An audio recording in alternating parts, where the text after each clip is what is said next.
How are we doing, everyone? Welcome back to the course. In this video, we're going to be talking about economic data. So economic data comes at the bottom of the hierarchy list when it comes to the importance of these macroeconomic data. But economic data does play a part, and it is crucial that we understand how it works and how it's going to affect the markets and affect our trading if we want to succeed.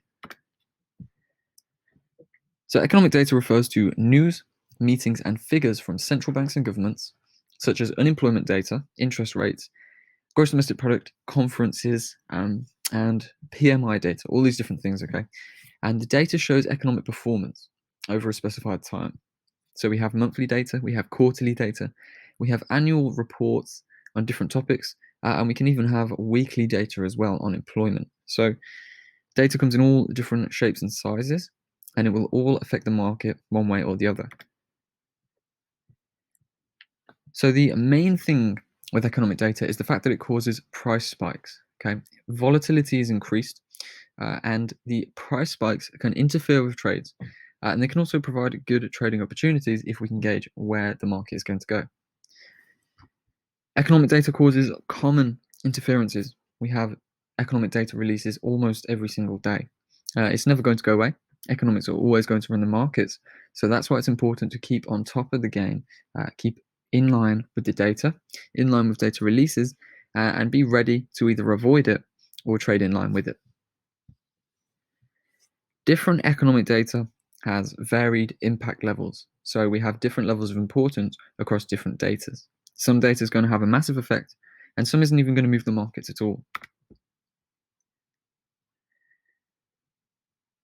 So high impact economic data then refers to the direct economic drivers that relate to the state of the economy. So we're looking at things like gross domestic product and unemployment data. Okay, these things have large effects on the market.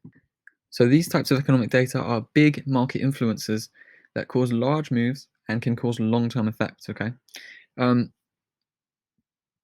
things like this are the interest rates that we spoke about previously, and also employment. Okay, this will drag down an economy longer term, while the economic data will actually only provide short-term spikes.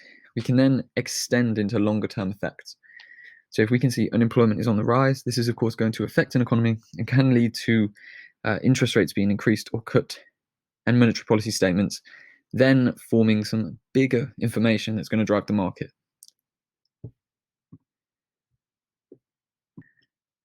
We also have then a medium and low impact data. So this is low importance data and figures. We don't really have too much focus here, okay? It's going to divert our attention from all the other important factors of economic data, geopolitical events, and the central bank information as well. So we only want to focus on the high impact data. And even then, we need to keep our focus limited so that we can keep our mind focused on all the other areas of trading that are more important. Few different types of high impact data here then. We've got the long-term effect data. So these are things like interest rates, monetary policies, central bank meetings, and unemployment. Okay, these are the long-term effects that are going to drag the market down. We also have short-term effect high impact data. So this will cause movement in the market and it will cause spikes, but it's not going to drag out in a long-term effect. These are PMI, CPI, GDP data, and retail sales information. All these things worth keeping an eye on, and worth taking note of, worth checking out in your calendar so that you can avoid them each week. But when it comes to trading opportunities, we shouldn't really be focusing on these data, okay? How do we actually then trade economic data? And the simple answer is we don't. We're not going to look to actively trade any news, okay? We're not going to wait for a news release and buy or sell just before the news release to try and catch that spike, because it's very dangerous and it is a gamble. Instead of doing this, we're going to just remain aware and try and manage our trades accordingly. Keep in mind when the data is going to be showing up, and if we think it's going to be high impact and particularly risky for a movement that we are in, we can get out early and secure our profits, or we can, as spoken about in the risk management chapter, utilize our stop loss to cut the risk out of a trade.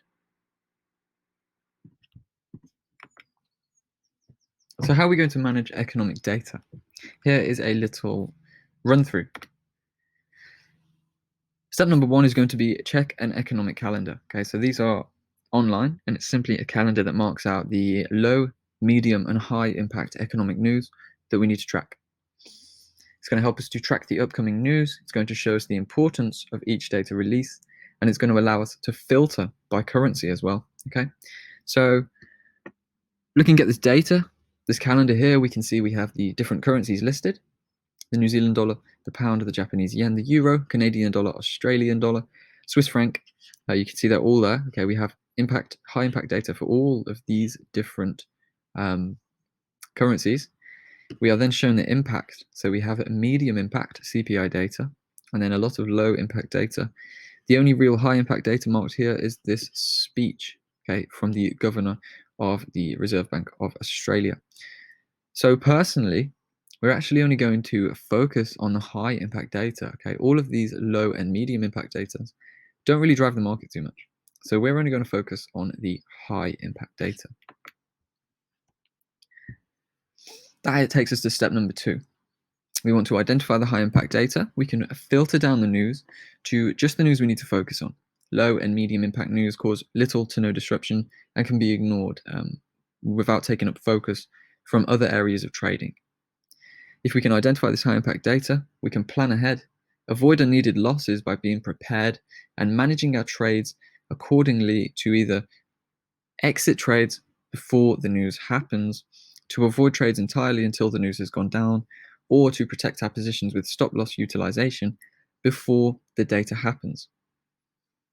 So by identifying this high impact data, we can track the economics of a specific country or global economics without all the little noise. Okay, we can just track interest rates, GDP data, employment data, these G7 meetings, and monetary policy reports without the additional noise of all the little data, the retail sales, the PMI, the CPI data, all these things. Okay, so identifying the high impact data and filtering down to that allows us to just focus on what we really need to focus on and stops our mind getting clouded with too much information.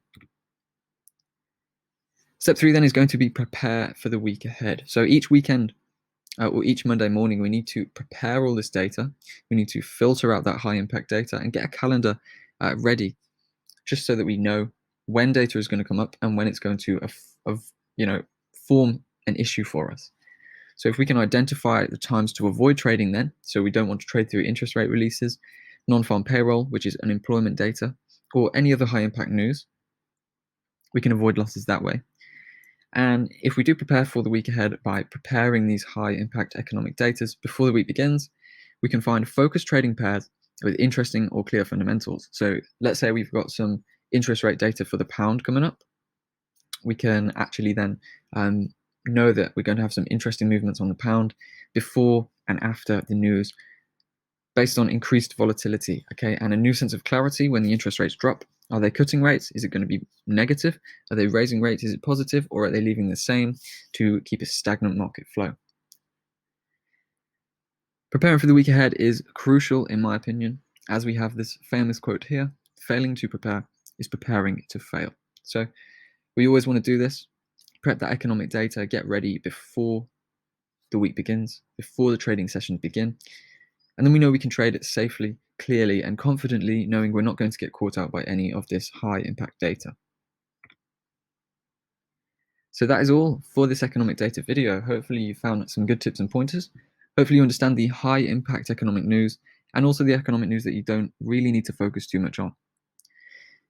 Everything comes together in a hierarchy. We have that central bank data, we've got geopolitical events, and we've got economic data at the bottom of it, okay? And all of these things together are the core of our fundamental analysis trading. In the next video, I'm going to run through each of these three.